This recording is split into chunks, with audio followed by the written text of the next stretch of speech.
I didn't even know Uncle Haruki owned property outside the city until the letter came. Handwritten, no return address, just a firm traditional kanji seal stamped in blood red over a plain envelope. Inside was a letter from a legal office in Miyagi Prefecture informing me of Haruki's passing, and that I had inherited his rural home in a village called Kamishiro. Haruki was my father's older brother, though I'd only met him a few times as a child. He was always the odd one in the family, quiet, traditional, didn't own a cell phone, didn't come to funerals or weddings, the kind of man people stopped talking about after a while. My parents told me he had gone back to the countryside to live simply. I'd imagined something like a one-room shack in the woods. I hadn't expected a full 2-story farmhouse on a hill, complete with a warped front porch and a stone well out back, like something from a Showa-era postcard. I arrived in Kamishiro just past dusk. The train from Sendai was barely more than a 2-car local, and the final stop didn't even have a station building, just a raised platform and a vending machine with expired drinks. A middle-aged man from the legal office met me at the platform, bowing more deeply than necessary, then driving me in silence through winding roads lit only by the occasional hanging lantern. "There are no taxis here," he'd said. "If you need to leave, you must let us know in advance." The house itself was isolated, resting above a sloping field of knee-high grass and thinning woods beyond that.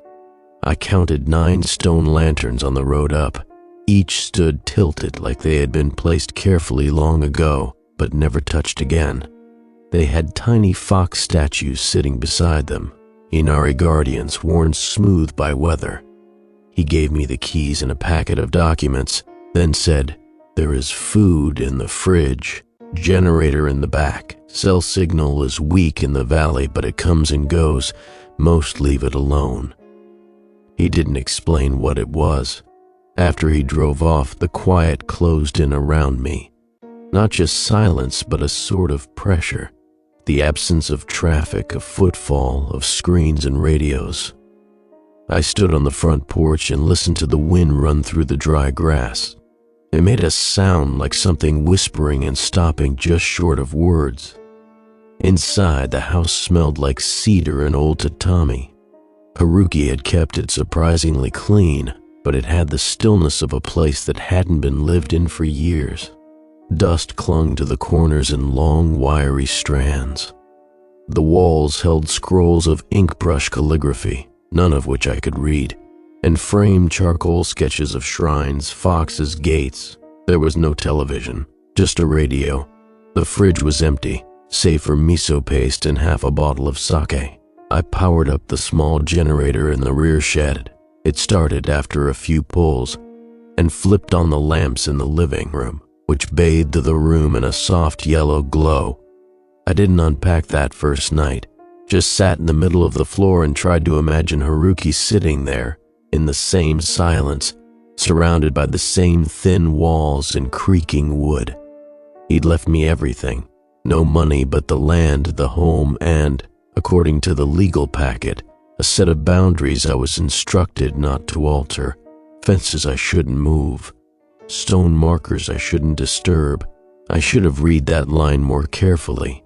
The next morning, I walked into Kamishiro proper. The town was smaller than I expected, no more than a few narrow roads lined with wooden homes, a single shop and a clinic. I passed an elderly man sweeping his porch and nodded a greeting. He looked at me, then looked away. The only person who spoke to me that day was the shopkeeper, a tiny, wiry woman named Yui. She wore her hair in a short bun and stood on a box behind the counter so she could ring up customers at eye level. "You're Haruki's nephew?" she asked, tilting her head as she scanned instant ramen. "Yeah, he left me the house." "Strange man," she said, not unkindly. "He didn't come down often." She didn't ask me why I was staying, just told me the village had no delivery service, that some nights the power cut out, and that if I saw the priest from the southern temple I should bow first. He was particular about manners. I nodded, though I didn't know what temple she meant. As I walked back up the hill with my bag of groceries, I passed one of the shrines. It was small, just a lacquered red torii gate leading to a stone platform no bigger than a bedroom. Fox statues flanked the steps, ribbons and bells hung from the eaves. I stopped, bowed respectfully, and kept walking. Further up, I saw another shrine, then another, all similar and all facing east toward the rising sun. There seemed to be a pattern to them, like they were marking something. Some were crumbling, others better maintained. But they all shared that directionality, east toward light. That evening, I took a beer out to the porch and sat facing the field. The sun was going down, but the shrine bells still rang faintly from the wind. I could see 3 of them, from the porch, aligned almost like they were watching the same horizon. Something felt off, not wrong, just strange. I kept thinking about those lanterns and foxes on the road up, like they were part of a larger system, something precise and deliberate. I figured I'd ask someone in town eventually, maybe Yui, or maybe not. There was something about the villagers that made me feel like questions weren't welcome. It wasn't until the 3rd day that I found the other shrine, the one in the woods. I'd been clearing out brush behind the well, trying to get a better view of the slope below, when I noticed the path. It wasn't even a real path, just a slight bend in the trees where the undergrowth grew thinner and the soil packed tighter. I followed it out of boredom. Just a few minutes, winding down and then around a natural curve where the trees leaned in tighter. That's when I saw it, a torii gate, red but faded to rust. The arch was cracked, one post leaning forward like it had started to fall, but something caught it mid-motion. Beyond it was a squat structure, wood rotted at the base, with moss growing over the thatched roof. But the thing that stood out, the thing that made my feet stop moving, was its direction. It faced west, not east like the others. Not toward the light, but away from it. Away from the rising sun, from the road, from the town. There were no fox statues at its base, no bells, no offering box, just a dirt patch in front of it, sunken and dark, like something had once been buried there and forgotten. I stepped closer. The air changed as I crossed under the torii. It grew stiller, not colder, just thicker, like the wind had been cut off. The forest behind me was still chirping, creaking, breathing. But in that space, right in front of the wrong-facing shrine, there was nothing. No sound, no movement, not even the hum of bugs. I stood there for maybe 30 seconds before backing away. I didn't bow, didn't speak, just walked back to the house and tried not to think about why someone would build a shrine facing the wrong way. The next morning, I mentioned it to Yui in passing. She was restocking shelves, her back turned to me. "The shrine in the woods," I said. "It's not like the others." She stopped moving, didn't turn around. "You mean the one without bells?" she asked. "Yeah, I found it yesterday." She stayed quiet, then said, "Don't walk behind it." "Why?" "Just don't." I waited, but she didn't explain, just went back to arranging instant curry packs. I left the shop with more questions than groceries, and Yui's warning stayed with me the entire walk home. Don't walk behind it. Not don't go near it or don't visit it. Just don't walk behind it, like there was something specific, directional, even ritualistic about it. I tried to reason with myself. Maybe it was old superstition. Maybe villagers like her still clung to folklore in places like Kamishiro. Isolated communities always had strange customs, and the older the town, the more tangled the beliefs. But deep down, the warning didn't feel like folklore. It felt like protocol, like something she had seen, or maybe something she hadn't seen and feared because of it. That evening, I stood at the edge of the woods again. The path to the shrine had grown clearer since my first visit. The trees leaned in, yes, but the brush didn't resist. The slope seemed almost intentional. I carried a flashlight, though I didn't need it yet. The sun was still above the horizon but falling fast behind the hills. When I reached the torii gate, I stopped just before crossing it. Something about Yui's words made me hesitate. I looked at the ground. No offerings, no paper charms, no footprints even, Just damp, sun-starved dirt and a low fog gathering in the hollows near the roots. I stepped through anyway. The moment I passed beneath the arch, the woods behind me dimmed, not by much, but enough to notice. My flashlight flickered as I turned it on, but held. The shrine looked even more crooked now in the late light. Its roof sagged. A corner post had split and seemed ready to collapse. Moss blanketed its base, thick like velvet, and it still faced west. I circled it slowly, moving left to right. The rear of the shrine was choked with vines. Someone, or something, had tried to block access, pulling branches, thorned vines, and even old planks from elsewhere stacked behind it. But the shape of the structure was still visible. Symmetrical, solid, entirely out of place. I wanted to look around it, to break the rule gently, not walk behind it, just observe. That's what I told myself. So I stepped a little farther, and then I noticed my shadow, or rather, I noticed that I didn't have one. It happened between two breaths. One moment, the beam from my flashlight caught the angle of my body and threw a long stretched shadow behind me. The next, nothing. My feet, my legs, my shoulders. No matter how I turned the light, there was no outline, no shape, as if the space around me had swallowed the cast entirely. I blinked and stepped back, a few paces toward the front of the shrine, toward the torii again, and the shadow snapped back, just as it should, angled, stretched, distorted by the light, but there, real. I stepped forward again. Behind the shrine, the shadow vanished. No delay, no fade, just gone. I walked in a small circle to test it. 2 steps behind the shrine, nothing. 1 step to the right, still nothing. 3 steps forward, back into view. It didn't make sense. My flashlight worked. The trees cast shadows. The shrine itself cast one. But I didn't. Not behind it. I tried switching off the light and letting the last bits of dusk take over. Still nothing. I lifted my hand, opened and closed my fingers, waved. Nothing moved on the ground. No dark reflection. No outline. I wasn't invisible. I could still see myself, but the world around me refused to acknowledge my presence in any mirrored form.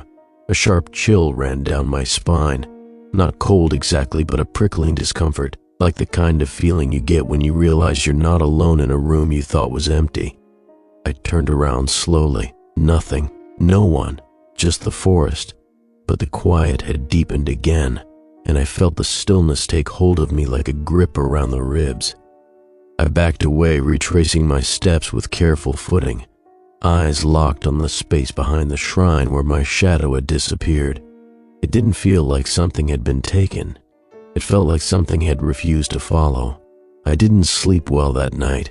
I kept replaying it in my head, standing there with the flashlight, moving back and forth, watching my own shadow vanish and reappear as though crossing a line only I could see. I didn't tell Yui. I didn't tell anyone. I didn't want to hear an answer I wouldn't believe. Instead, I tried to push the image out of my mind. Focus on the house, do repairs, check the pipes, keep busy. But every time I passed a window that faced the woods, I found myself staring too long, listening for that hush of stillness, wondering if something had followed me back, even if my shadow hadn't. A few days passed. I tried not to go near the woods again, but something else happened. I was sweeping the porch late in the afternoon when I noticed it. My shadow wasn't matching me perfectly anymore. It was subtle at first, a hesitation. I turned my head to the left and it lagged. Barely half a second, but it was there. I turned right, same delay, bent down, stood up. Each time it followed, but with a strange reluctance. At first I blamed the angle of the sun, then the breeze. Maybe something was off with the light, but I tested it again under the kitchen light, then with my flashlight indoors. Always the same, the shape followed me, but not smoothly, not in sync. Once I stepped backward and caught my shadow taking a half step forward before snapping back into place. I dropped the broom. The sound startled me more than it should have. The next morning, I tried to record it. I set up my phone on a chair in the kitchen and moved slowly under the ceiling light. I watched the footage right after. Nothing was wrong. The video showed my shadow behaving normally, but I'd felt it in real time. That second of delay, that sliver of disconnection between my body and the shape it cast. The phone didn't catch it, but I knew what I saw, or rather, what I didn't see. That night, I lay in bed with the lights off and the curtains cracked. Moonlight spilled across the wooden floor in long ribbons. I shifted onto my side and watched the shadows of the window bars stretch across the room. Mine joined them. It moved when I did, but it didn't look like mine. It was too long, too thin, like it had been compressed. I stood up slowly, walked to the wall, and raised my hand. The shadow lifted its own. But I swear to God, for a split second, the fingers twitched before mine did. I didn't sleep after that. The next morning, I drove into town and stopped at the small cafe near the center. It was more a tea house than a cafe. 2 tables inside, the rest tatami mat seating. The woman who ran it was old, older than anyone I'd seen in town. She wore a yellow apron and moved with stiff, practiced steps, as though she'd been pouring tea in that room for 60 years and had memorized the route to the millimeter. She set my cup down and looked at me, really looked. "You've been to the West Shrine," she said, like commenting on the weather. I froze. "What?" "You went behind it," she said. "It left you—" "What did?" She tapped the table with 2 fingers. "That part of you that reflects. It left. That's what it does." I didn't know how to respond. I glanced around. We were the only 2 in the cafe. "You saw it vanish?" she asked. I nodded. "Then it's already begun." I tried to laugh, but it came out thin. "What's begun?" She didn't answer, just stood and shuffled into the back room. When I finished my tea and stepped outside, she was waiting on the porch. "Don't walk behind it again," she said. "It doesn't like being acknowledged. Not now. Not after being turned." "Turned?" She looked at the sky. "They turned it away a long time ago," she said, "so it wouldn't face the others." I opened my mouth to ask more, but she was already closing the door behind me. I didn't go near the woods that evening. I didn't even step off the porch. Instead, I stood in the last gray light of day, watching my shadow move as I did, still subtly delayed, still slightly wrong. The twitch in its motion was harder to ignore now. When I turned my head, it followed just a beat too late, like a mime reacting to an unseen cue. It wasn't constant. Sometimes it moved in perfect sync, lulling me into the illusion that things had returned to normal. Then it would stutter, an arm bending too slowly, a shoulder lagging on a breath, and each time I felt it just as much as I saw it. Not pain, not even fear, just awareness, as though something had shifted, not in me, but on me. By the next morning, I started second-guessing every movement. I brushed my teeth in front of the bathroom window instead of the mirror, watching the light play across the floor instead of my own face. I didn't want to catch my reflection, just in case. Not because I thought the mirror would betray me, but because I didn't trust what I might see standing next to me. Midway through the afternoon, I walked to the shed behind the house to refill the fuel for the generator. I brought a canister from the supply bin, knelt down and unscrewed the cap. That's when I noticed something strange. There was only one shadow. The generator cast a long dark stain on the dirt. So did the shed, the fuel can, even the low railing behind me. But me, nothing, not even a faint outline. I stood, turned my body toward the sun, raised both arms, nothing. The light hit me just right. There should have been something, but there wasn't. The ground behind me was bare, empty, like I didn't exist in that dimension anymore. I walked back around to the front of the house, holding my breath. Still nothing. The porch, the eaves, the tall grass, all of it cast long, late afternoon shadows. But I didn't. It was gone, not delayed, not broken, just gone. I went inside and locked the doors, not because I thought something was coming in, but because I needed a barrier between myself and the open world. I needed something solid, something I could control. But then, around twilight, something changed again. I stepped into the kitchen to pour myself water, and just before I reached for the glass, I saw it, on the wall beside me, my shadow. It was back, only not the same. It didn't look different, not exactly, but it felt different. I leaned forward, and it followed. I raised my hand, and it lifted its own. But there was a weight to it now, like it wasn't just reacting, like it was considering. I moved a little faster, raising both hands, spinning in place. The shadow followed, but slightly smoother now. No delay, no twitch, too smooth, like it anticipated my next movement before I even finished it. I stepped away from the wall, the shape retracted. Then, slowly it began to stretch behind me again. It had returned, but I knew, deep in that quiet, ancient part of the brain where instincts outpace thought, that whatever had come back wasn't exactly mine. The next morning I walked back to the path. I told myself it was stupid, that I was being irrational. I brought the flashlight again, even though it was broad daylight. I wanted to prove something, maybe even undo something, maybe just see something I could explain. The woods behind the well were quiet, as always. The trees rustled with their thin, papery leaves.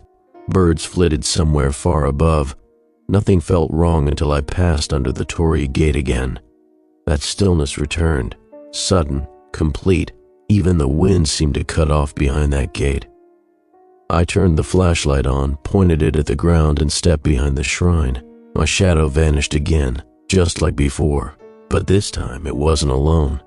There were other shapes on the ground, not human-shaped, not fully, but forms. Disturbances in the leaves and dirt, places where light failed in strange ways. One looked like a kneeling figure, torso hunched low, another like a thin branchless tree, one just curled in on itself like a knot of fabric made from light. I took a step closer to the back of the shrine, keeping the flashlight trained low, and I saw it, not a shape, an absence. The ground behind the shrine was sunken, as though something had pulled the earth inward. Moss clung to the rim. It looked like an old pit, overgrown and long forgotten, but at the center was a smooth depression in the soil, about the size of a human being, lying down. I crouched beside it. There were no bones, no offerings, just dirt and something else faint like scratches on old metal, carvings. I brushed them clear. The symbols weren't kanji, not even old ones. They were curved, repetitive, circles within loops, almost like spirals forming a coil. Each one etched into the soil with such precision that I thought they must have been made with something sharp and thin. They pulsed slightly when the flashlight beam passed over them. That was enough. I stood, turned, and started back toward the torii, trying to move slowly, trying not to run. But the moment I passed the front of the shrine, I saw my shadow flicker back onto the ground beside me, like it had leapt to catch up. It landed too hard. It twitched like a puppet pulled taut.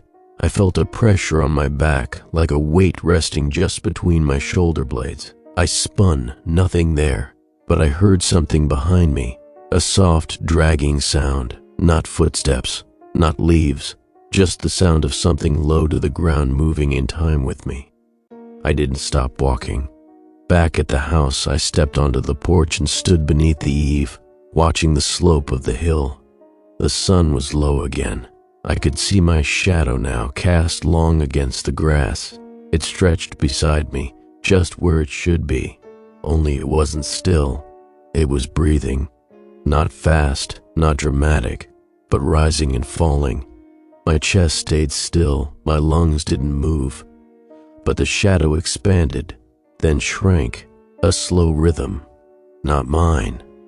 It stopped the moment I noticed. I blinked. It returned to normal. I backed up into the house and closed the door. The next day, I walked down into the village again. It was market day. Several stalls had been set up along the main road. Locals stood in quiet lines buying dried fish, pickled daikon, rice.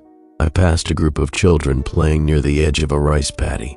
One of them, a boy no older than 8, looked up as I passed.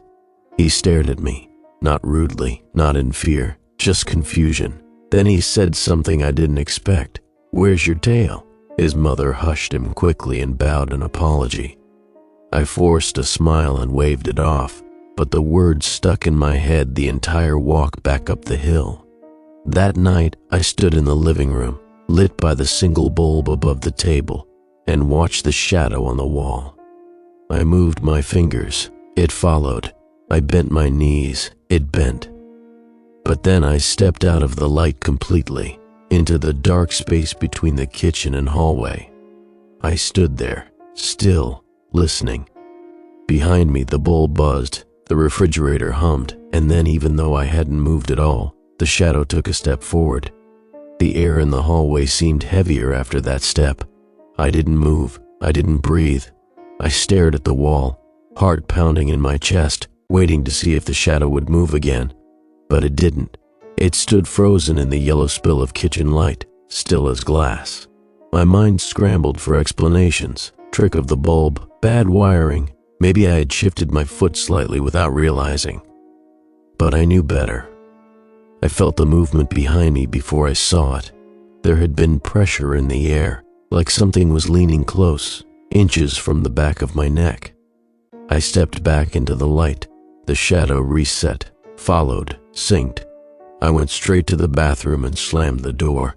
I didn't turn on the light. For a while, I just sat there on the edge of the tub, listening to the faint clicks of the old house settling. I didn't want to see myself reflected in the mirror, so I kept my gaze low. But in the dimness, every dark corner of the room seemed deeper than it should have been. Every movement of the curtain felt too deliberate. I didn't shower that night. I didn't sleep either. In the morning, I tried to ignore it. I made coffee, swept the porch, fed the birds that sometimes came to the edge of the hill. But the entire time, I felt a tug behind my ribs, like something trying to pull me backward, a tension I couldn't name. I told myself it was just exhaustion. That's all. Sleep deprivation could explain everything. The flickering shadow, the weird delay, the child's comment. I just needed rest, a reset. So I decided to go into town again. The walk might help. I could pick up more supplies, maybe talk to Yui. I hadn't seen her since that awkward exchange about the shrine. As I reached the shop, I noticed a group of older men gathered by the entrance. They weren't talking loudly, just murmuring among themselves. But as I approached, the conversation stopped. One man, a broad-shouldered guy in a blue flannel jacket, narrowed his eyes at me, then turned deliberately away. Yui saw me through the window and gave a faint nod. I stepped inside and picked up a few basics: rice, instant curry, a small tray of vegetables. I walked to the counter and she didn't say anything at first, just rang everything up in silence. Then, as she handed me the change, she spoke without looking up. "You shouldn't linger in the woods." "I haven't," I lied. She finally met my eyes. There was no warmth there. "You think it wants you?" I didn't answer. She shook her head slowly. "It doesn't want. It waits." Her words hit like cold water. "Waits for what?" "For you to go back." I left without saying more. As I passed the group of old men again, they watched me without a word. One of them made a subtle sign with his fingers as I walked by. 3 fingers across the chest, then one pointed upward. I didn't know what it meant, but I didn't ask. Back home, I unpacked the groceries and spent the rest of the day trying to distract myself. I cooked even though I wasn't hungry. I pulled weeds around the well. I wrote out a list of small repairs I could do in the house, but by evening, I found myself staring out the back window again. The woods waited, silent, unmoving. That's when I noticed something new. My shadow had returned in full by now. I could see it clearly. More clearly than I wanted to. Under every light, in every room, it followed. But I began noticing small discrepancies, not delays this time, not hesitations, additions, like the faint suggestion of something protruding from the back of the head, a slight lengthening of the arms. Once, when I turned quickly in the hallway mirror, I thought I saw a second shape begin to peel off from the first, like a double exposure just starting to separate. But the worst was the eyes, not in reflections, not in the shadow, in people. The next morning, I ran into a man from the town while walking the edge of the field near my property. He wore a tan work coat and rubber boots caked with dry mud. I nodded politely and stepped aside to let him pass. He didn't return the nod. He just looked me up and down, and then his eyes flicked, past me, over my shoulder, like he was watching something just behind me move. I turned, heart thudding, nothing there. When I looked back at him, he had already started walking away. Later that day, I caught a group of school children taking the long way around the hill to avoid the road in front of my house. One of them, a girl with a red backpack, stopped and looked up at me. I didn't wave, but I swear she mouthed something. One word, I couldn't hear it, but her lips formed it slowly, deliberately. That night, I left every light in the house on. I closed the curtains tight. I turned up the old radio Haruki had left behind and let static fill the living room while I tried to pretend everything was fine. At some point past midnight, the radio popped. A soft click like the knob had been touched. The static stopped. Silence filled the room. Then, faintly, I heard the floor creak behind me. I turned, expecting to see nothing, expecting to be alone in the light and warmth of my own house. But instead, I saw my shadow standing at the far edge of the room, cast against the wall where it shouldn't have reached. It was still shaped like me, but it wasn't attached to me. It stood on its own, a good 2 feet away from where I stood, and it was watching. I turned in place. The shadow didn't move. I took a single step forward. It snapped back into place, violently, like something had pulled it by force. The motion made the lamp on the side table flicker. I backed up until I felt the wall behind me, chest tight, throat dry. Whatever had followed me home from that shrine. It was no longer content just riding in my wake. It had begun testing the boundaries, stretching its legs, finding cracks. I slept in the chair that night, or at least I tried to. The next day I found something on my front step. It was a small wooden object, about the size of a soap dish, carved roughly. I recognized it as an EMA, a votive plaque, the kind people write wishes on at shrines. But this one was cracked down the middle, no writing, just a single symbol etched into the wood, that same spiral shape I'd seen behind the shrine. I didn't touch it, just stared at it for a long time. Eventually I wrapped it in cloth and left it in the shed. When I returned inside, my shadow greeted me at the door. It stretched across the threshold before I even stepped into the frame. And when I did, it didn't wait for me to move. It turned first. I didn't go into the shed for 2 days after that. I couldn't. Every time I passed the window that faced it, I felt a tightening in my chest. I could still see the cloth bundle through the crack in the door, just sitting there in the dark like a sleeping animal. The wooden plaque wasn't big, wasn't even threatening in itself, but it didn't belong. Not there. Not at my door, not with that carved spiral mark pressed into it like a warning or a promise. Instead, I tried to drown in routine. I swept the floors twice. I refolded all the clothes in Haruki's old drawers, even though most of them had grown stiff with dust. I cleaned out the gutters, but none of it helped. The house didn't feel clean. It felt observed. That night, I turned on every light again, but it didn't make a difference. The shadows still followed me, still waited for their moments to move just slightly off, just wrong enough for me to notice. I started speaking to them, quietly, at first just to myself, but then, as the silence inside the house grew heavier, I found myself whispering actual questions.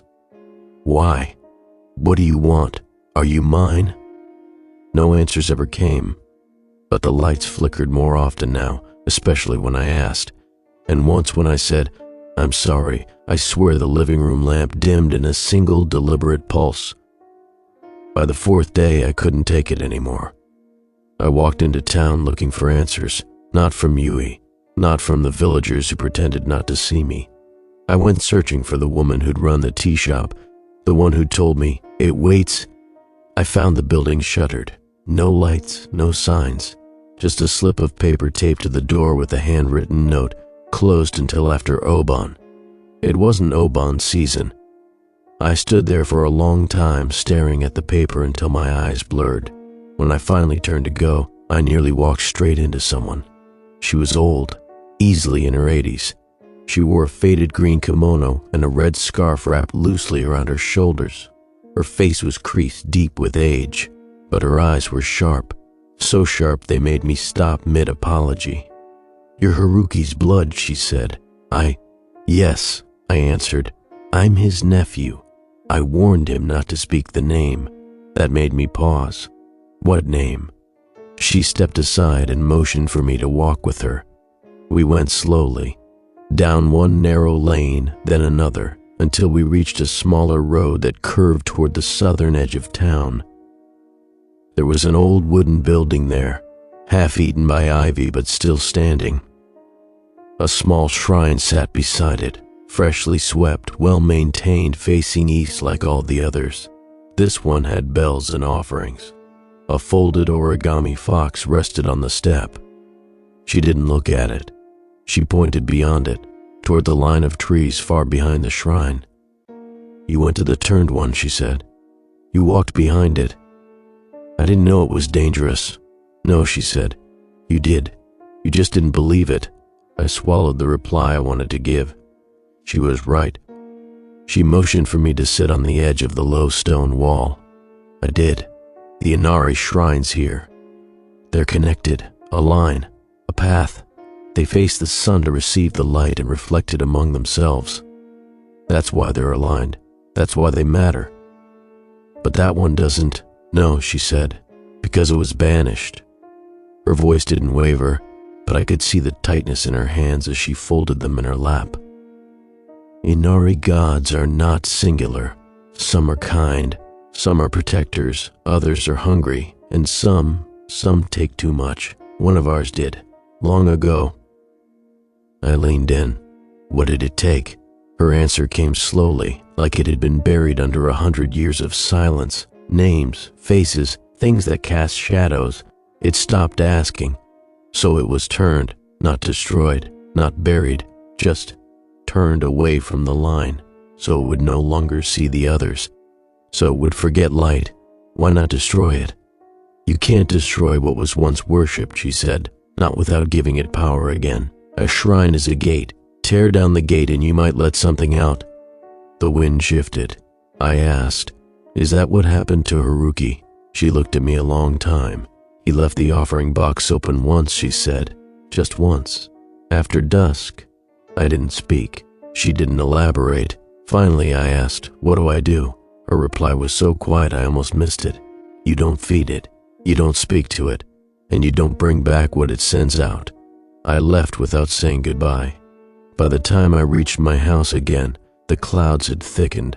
The sun was low behind them, casting no clear light. Everything looked washed out.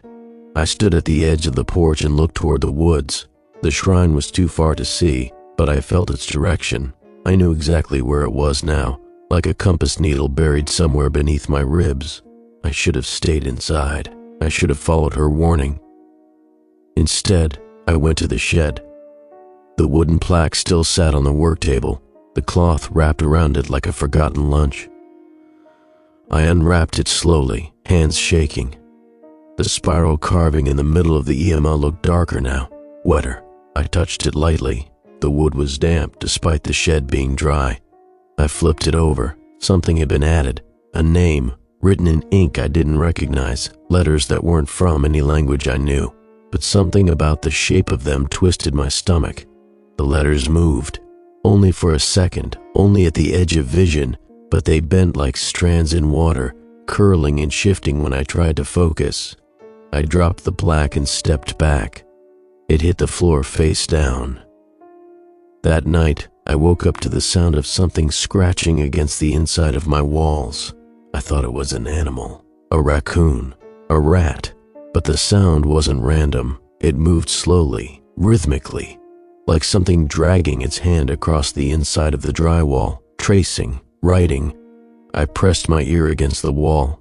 There was no breath, no shuffling, just the soft scrape of nail or claw on wood. The moment I turned on the light, it stopped. I checked the fuse box, the locks. Nothing was out of place. The floorboards were undisturbed, and yet I didn't feel alone.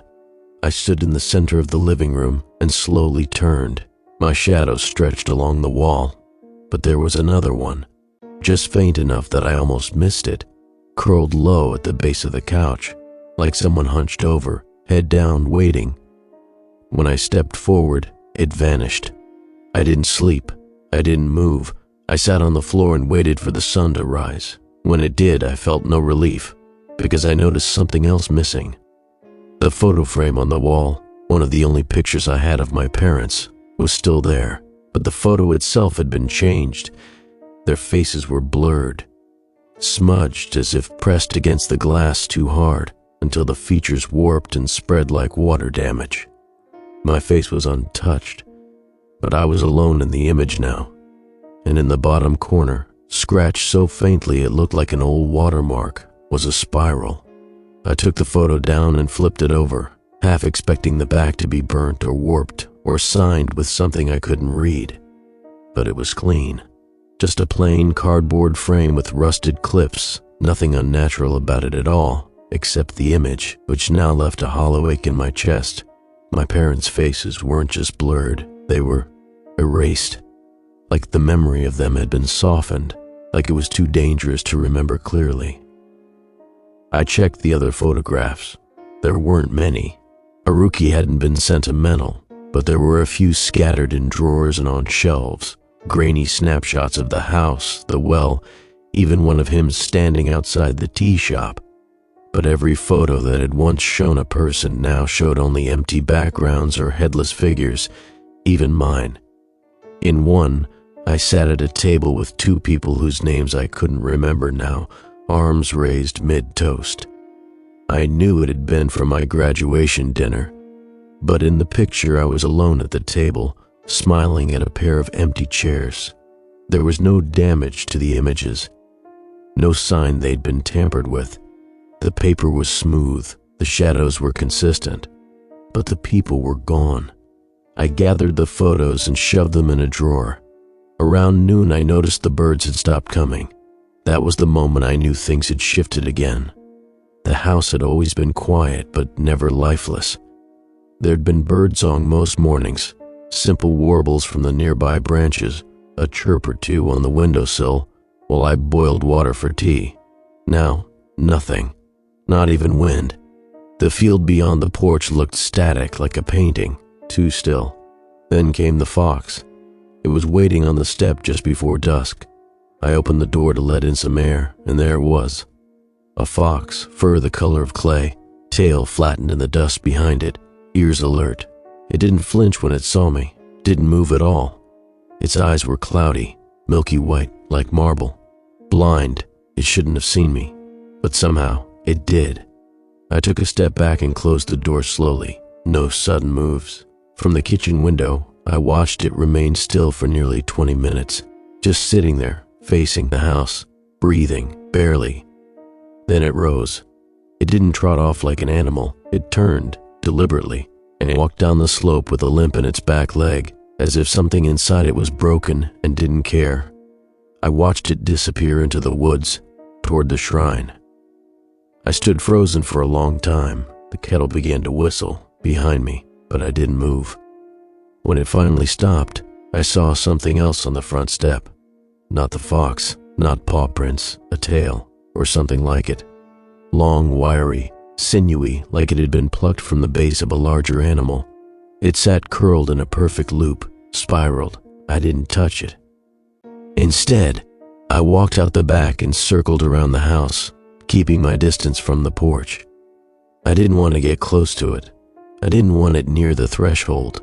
The idea of bringing something in, even unknowingly, twisted my stomach in knots. By nightfall, it was gone. I hadn't seen it leave.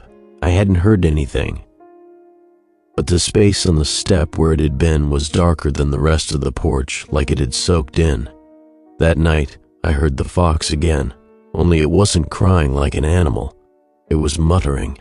The voice came from somewhere near the base of the hill behind the well, a dry clicking sound like syllables made without a tongue, whispered, repeating, but not frantic, rhythmic.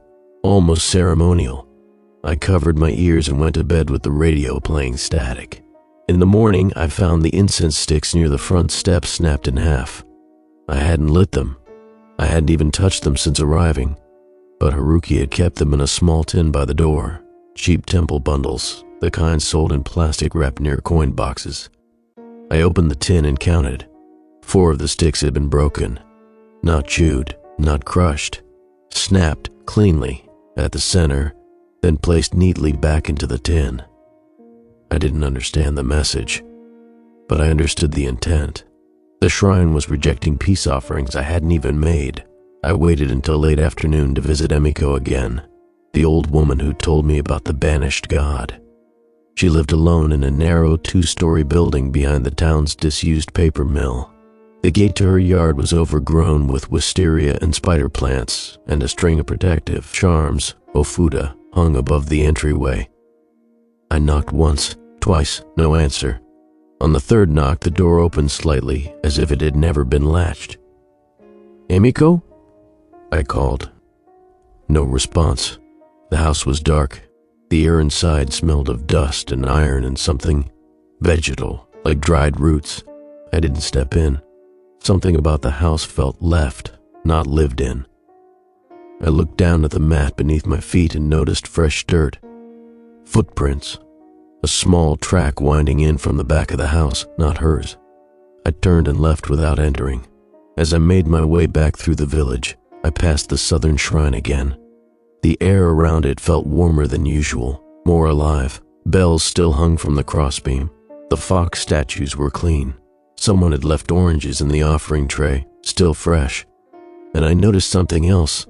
The statues were facing away from the shrine, not toward it, as if guarding it, but away, as if watching something coming. I kept walking. Back at the house, the generator sputtered once, then died completely. I spent an hour trying to restart it. Nothing. The engine turned over, then choked. I checked the fuel, still half full. The line was clear. Nothing made sense. So I lit candles and sat on the floor, waiting for the darkness to settle in. That's when the scratching came back. This time it wasn't in the walls. It was in the ceiling, above me, slow, deliberate, like claws raking across the wood grain, long and steady, stopping occasionally, like listening. I didn't go up to the attic. I sat with the candle and whispered Haruki's name instead, just once, and the scratching stopped. Then I heard something slip down the wall. Not climb, not scurry, slip, as if it had no bones. The candle flickered. The floorboard across the room creaked. I didn't move. I didn't speak. I watched the doorway. A shape passed by. No sound, no footfalls, just a stretch of darkness moving slightly faster than the candle's flame could respond. When it was gone, I waited. Minutes passed, maybe hours. The clock had stopped again. When I finally rose, I moved only enough to retrieve one of Haruki's old matchboxes and another candle. I placed it in the center of the room, and there I stayed until the horizon turned gray. The next morning, I walked around the house slowly, checking for signs of entry. Nothing. No open windows, no prints in the dirt. But at the edge of the grass, near the first stone lantern, I found it. A fox, dead. Its neck was twisted unnaturally, turned all the way around. It had no eyes. They hadn't been gouged, just absent, as though they'd never been there in the first place. And stuffed into its open mouth was a burned bundle of incense. Mine. I didn't bury the fox. I couldn't bring myself to touch it. The body was stiff, twisted, wrong in a way that went beyond death. The incense wasn't one of mine. Not anymore. It was blackened fully, charred and half melted into the roof of the creature's mouth, as if it had been lit while inside. And though there was no flame, no smoke, I could still smell something sharp and sweet in the air, like sakura blossoms crushed under wet stone. I stared at it for too long, until the light changed and the trees around me shifted in color, and I realized the sun was lowering and I was still standing in the same place, my groceries unopened inside the house, my shadow curved strangely behind me on the hill. That was when I realized the shrine had taken something else. At first I couldn't name it, but I walked back toward the porch and noticed how light my steps felt. Not in the body, but around it. As though I had been emptied, like I wasn't casting the same kind of weight into the world anymore. Inside, things were missing. Not stolen, taken. Not just misplaced, replaced. The first was my toothbrush. It sat where I'd left it, but the handle was warped, the bristles flat, too flat. As if they had never been used but had been made to look used. There was nowhere at the base where my thumb usually pressed. No toothpaste crusted at the head. It was identical in color and shape, but not the same object. I checked the kitchen next. A plate I'd used every day for the past 2 weeks was now pristine. Smooth, untouched, no scratches, no water stains. I held it up to the light and saw the sheen of something freshly glazed. The microwave hummed faintly even though it wasn't plugged in. I ran room to room after that, pulling drawers, checking under the bed, under rugs, behind doors. One by one I found them, familiar items, perfectly substituted. My shoes were too stiff. My shirt fit slightly tighter in the sleeves. Even the kettle gave off a new squeak when set on the burner. I stopped when I reached the photo drawer. I'd left the erased photographs inside, hidden from view, but now they were stacked differently, neatly, as if someone had gone through them with careful hands and reordered them by some internal logic. One lay separate from the others. I picked it up. It showed me, standing on the hill behind the shrine. Only I had never taken that photo. And the figure in the image, the one with my face, stood with its hands by its sides, body turned away from the camera, head angled just slightly enough to reveal one black, expressionless eye. Its shadow didn't match the angle of the light. It went up the hill instead of down. The spiral symbol had been burned into the bottom corner. That was when the house groaned, not from the wind or old pipes or temperature shift, from within. It was the sound of weight moving above me, beams adjusting, wood flexing, like something had settled where it didn't belong. The attic. I hadn't opened it since arriving. I didn't even know how. There was a hatch in the ceiling of the upstairs hallway, but no visible pull string. Haruki must have used a ladder, though I'd never found one on the property. But now, as I stared up at the ceiling, I could see the faint outline of a palm pressed into the wood from below. I backed down the stairs and turned every light in the house on again. But even that didn't help. Because that night, I heard footsteps on the roof, not soft ones, not the skitter of an animal. Heavy ones, deliberate, pacing. I sat in the middle of the living room with the flashlight clutched tight, radio hissing static on low volume. The spiral photo turned face down beside me. The steps circled the house 3 times before stopping directly above me. They didn't move again. I fell asleep like that, sitting up, candle burning low, the room thick with a sour coppery smell. When I woke, the radio was off. So was the power. The generator, which had refused to work, was somehow running again, loudly, unnaturally smooth. Its humming filled the walls like a distant engine beneath my skin. But the lights inside the house didn't work. No bulbs turned on, no switches responded, and my shadow had disappeared again. I noticed it in the kitchen. I stood directly under the skylight and saw nothing cast beneath me. The table had one, the counter had one. I didn't. It had left me again. I went to the front door, hand on the knob, intending to step outside and feel the daylight, reconnect with something. But when I opened the door, the fox was there again, a different one. This one larger, darker, tail missing entirely. Its eyes weren't blind. This one looked at me. Its mouth was open just slightly, not in a snarl, but in something more primal, recognition. Its paws were wet, and so was the spiral-shaped trail it had left on the porch. I slammed the door. I ran to the bathroom and threw cold water on my face. When I looked up, I caught the medicine cabinet slightly ajar and immediately stepped back. I didn't want to see it. Not in a mirror, not like that. But I had already seen too much, because the inside of the cabinet door was covered in photographs I hadn't taken. Not pinned, not taped, glued, layered into the wood like they'd always been part of it. Images of me, asleep. Me, walking through the house. Me, standing at the edge of the shrine with my arms open like I was praying. And in every photo, the shadow beside me was either missing or in the wrong position. One showed my shadow pointing at something behind the shrine. Another showed it walking away while I stood still. But the last image, centered, taken from within the house, showed me with my back to the window and the shadow on the outside, staring in. I ripped the cabinet door off its hinges and threw it in the tub. By the time night came again, I'd made up my mind. I was going back to the shrine, not to worship, not to offer anything, not even to undo what had been done. I just needed to see, to know what it was gathering, what it was keeping. I packed a flashlight, a bundle of dried salt, a small knife, and a coil of old rope I found in Haruki's shed.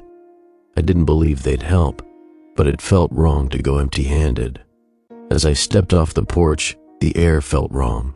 Not cold, not hot, just tilted. Like walking into a room where all the furniture had been shifted 3 inches to the left, a disorientation that made my skin itch and my balance falter. The path to the shrine welcomed me. It didn't resist like the first time. The trees leaned out of the way. The wind died. My footsteps made no sound. By the time I reached the torii gate, the forest was still as bone. I stepped through. The shrine looked the same, rotting, tilted, wrapped in vines. But something had changed around it. There were offerings now. Not fruit, not rice, objects, a pair of glasses, a folded scarf, a photograph of someone smiling, face scratched away, a shoe, a small plastic toy, things people had lost or left behind or perhaps given without knowing. And at the center of them all, resting in the dirt behind the shrine, was my wallet. It had gone missing 2 days ago. I thought I'd misplaced it, but here it was, laid out like a tribute. And next to it, my old keyring, and a notebook I hadn't seen since university, and the carved wooden plaque with the spiral. I stepped forward without thinking, reaching for the wallet. As soon as my fingers touched it, something shifted under the dirt, not deeply, just enough to lift, like something beneath the earth was turning over in its sleep. I froze, and then I heard it, my own voice, calling from behind the shrine. Wait, I didn't turn around. The voice that had come from behind the shrine was mine. Not similar, not close, exactly mine. Same cadence, same dry rasp in the throat.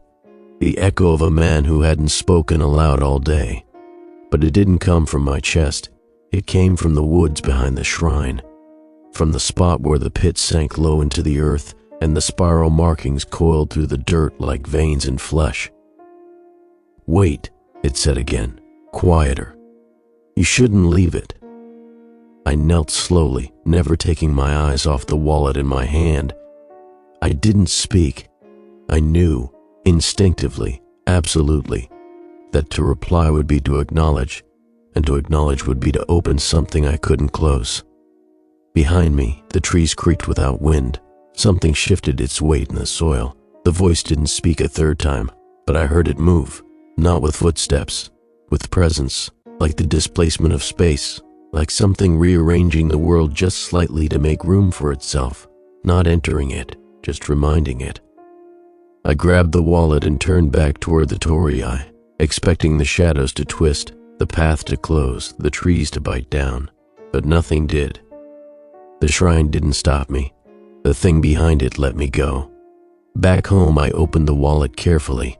My ID was still there, a photo of my face, unchanged, but the expiration date had been rubbed smooth. The bills were damp, the plastic card bent in a gentle curve, like it had been dried near heat. But what chilled me wasn't inside the wallet. It was what was missing from the rest of the house. 3 books from the shelf, a jacket from the hook, my toothbrush again, gone, taken, collected. I made a list that night, a full inventory of every item I could remember owning since I arrived in Kamishiro. I went drawer by drawer, Cabinet by cabinet, I counted utensils, socks, receipts. 17 items were missing, but only from the last 3 days. None from before. I turned on every light in the house again, lit candles in the corners, left salt lines along the thresholds, though I didn't believe it would help.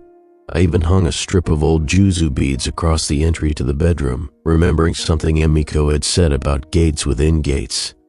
None of it stopped the sound. At exactly 2:13 a.m., the radio in the living room turned on by itself. No static this time, just a low hum, like someone holding a note just beneath the range of human pitch. I walked out to find the dial glowing faint green in the dark, volume just high enough to keep me awake. And on the floor, in the beam of the flashlight, I saw it. My key ring, the one I had just recovered from behind the shrine. But this time, it had been bent, not by force, melted. The metal curved inward as if it had been held in fire. One of the keys had fused into the ring. I didn't touch it.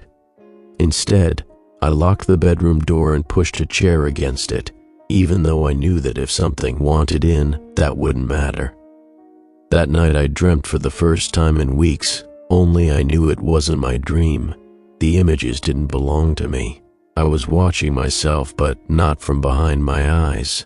I stood on the far side of the shrine facing the pit. My body moved, but I didn't command it. My hands opened in offering, my knees bent, and then my shadow turned toward me. Not away, not cast behind. It turned to look at me. I woke up gasping, hand clutching my chest, the smell of burned incense choking the room. The bedroom door was still locked, the chair hadn't moved, but the juzu beads had snapped and fallen in a perfect spiral on the floor. By dawn, I'd made a decision. I was leaving Kamishiro. I didn't pack everything, only what I could carry. Clothes, ID, food. I left the photographs, the radio, the wallet. I didn't want anything that had been too close to the shrine. I started the generator, not because I needed it, but because I wanted the hum, the sound of something familiar, to fill the walls one last time. I stepped out onto the porch just as the sun broke over the hill, and froze. There was a man standing at the bottom of the steps. He was wearing my face, not a mask, not an illusion. My face, same stubble, same cut on the chin from 2 nights ago, same scar on the left eyebrow from when I was 8. He didn't smile, he didn't speak. He lifted a hand and held it palm out. Something dangled from his fingers. My house key. I backed into the doorway and reached for the latch, but it was already locked. Somehow I had locked it behind me. My pack was still inside. When I turned back, he was gone. But in his place, resting on the first step, was the wooden plaque. The EMA. It hadn't aged. The spiral was as fresh as ever, dark ink against smooth pine. But now, on the back, my full name was written, perfectly, in my own handwriting. I left the hill without it. I didn't take the path to town.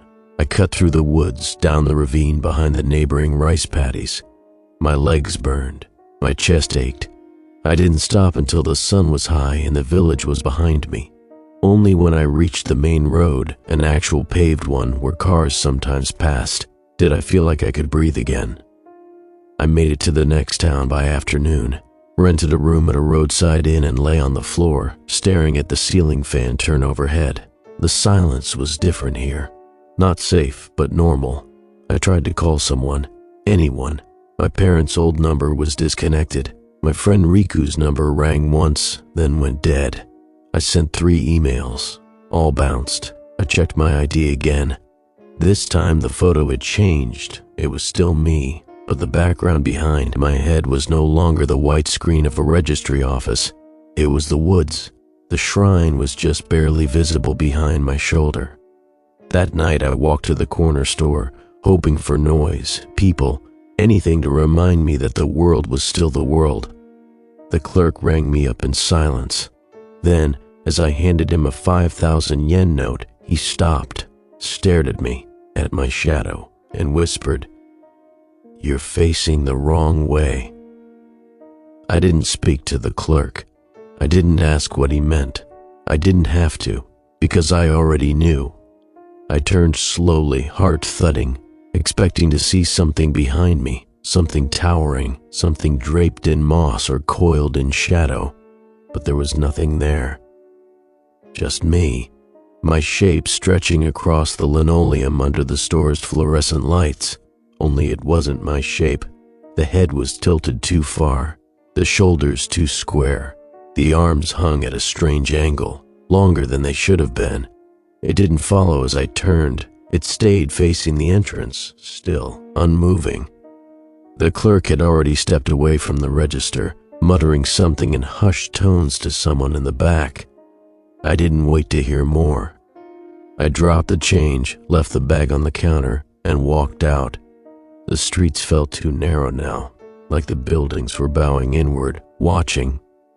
Windows glinted with a mirrored gleam I couldn't trust. I kept walking, taking side streets and alleyways I didn't recognize, moving away from anything that reminded me of that village, of it.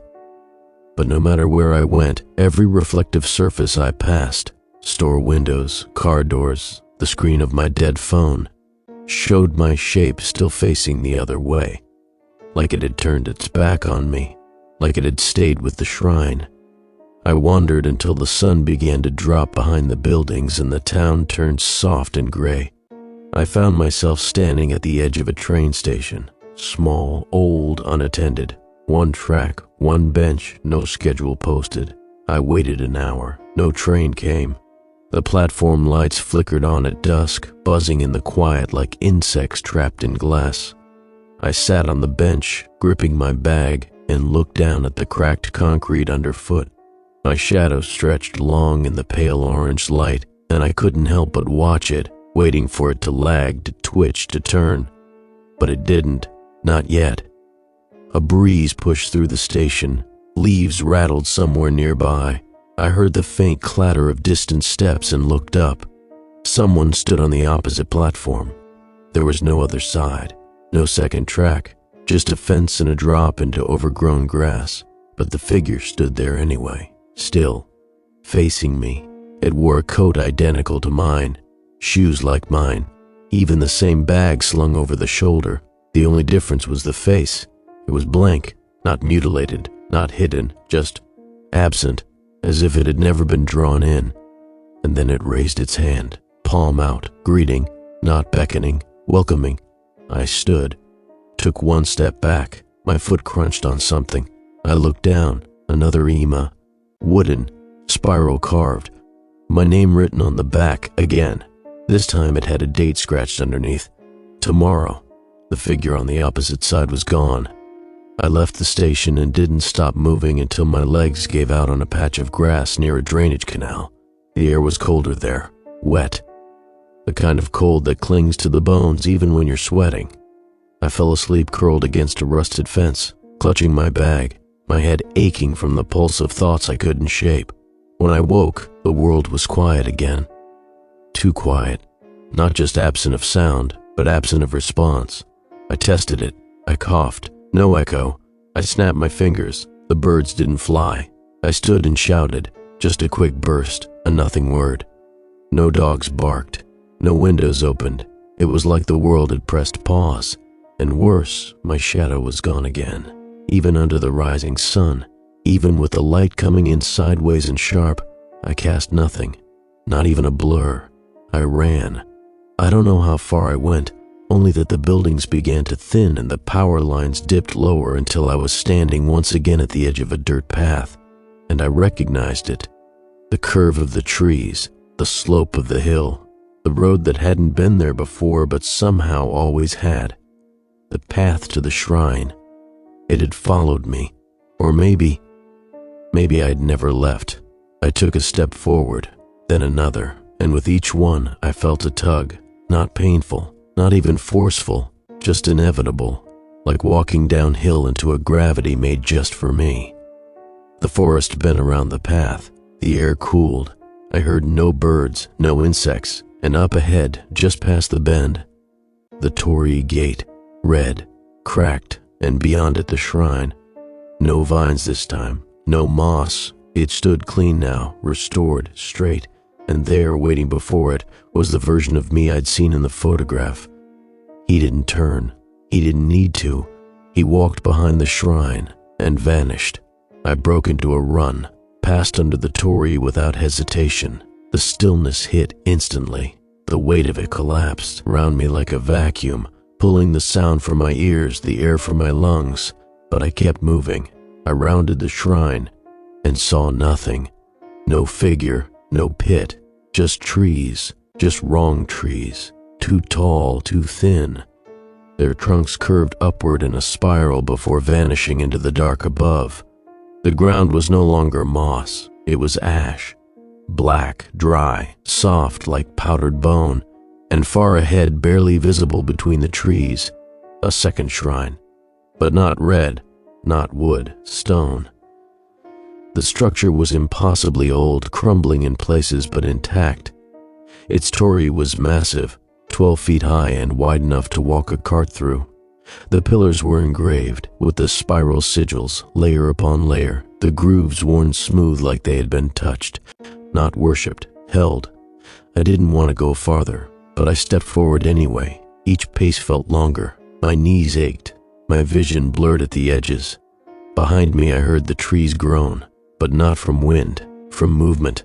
I turned once, only once, and saw shapes, not people, not animals, shadows, hundreds of them, detached, crawling, lining the trees, draped across the branches like torn cloth caught in the windless air.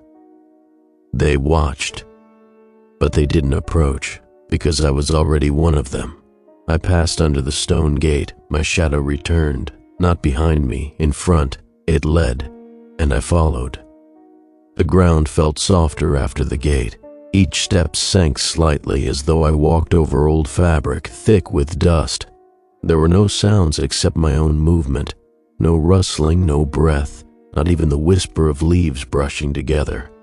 And still my shadow led the way, stretched before me like a guide or a leash, long and unwavering. I didn't try to resist it. I couldn't.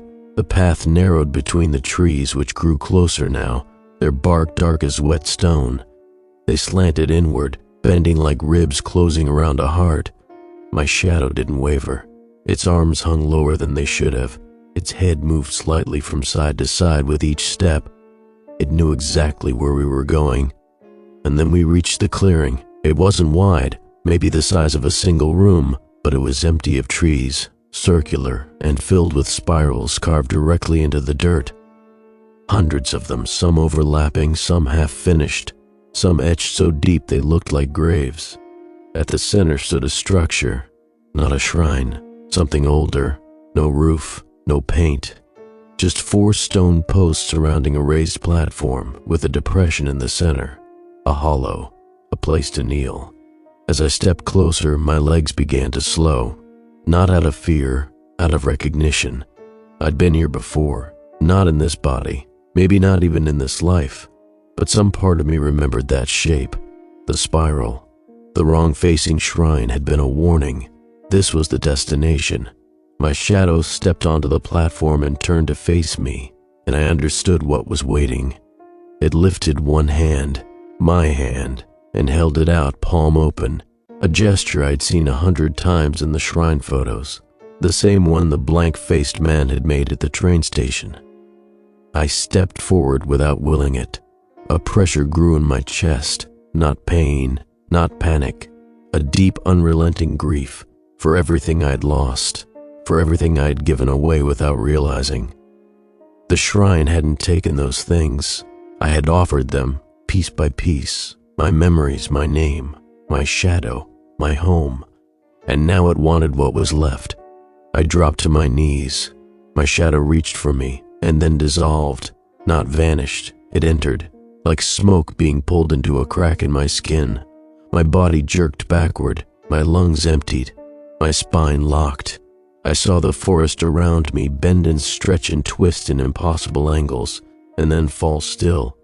I stood again, and this time my shadow stood with me, perfectly in sync. But it didn't feel like mine anymore. It wasn't a companion or an echo. It was a witness. I left the clearing without looking back. The spiral carvings shimmered faintly behind me, glowing like coals under ash. and as I passed beneath the great stone torii for the second time, I felt a heaviness lift from the air. Not entirely, just enough to breathe again. But something had changed.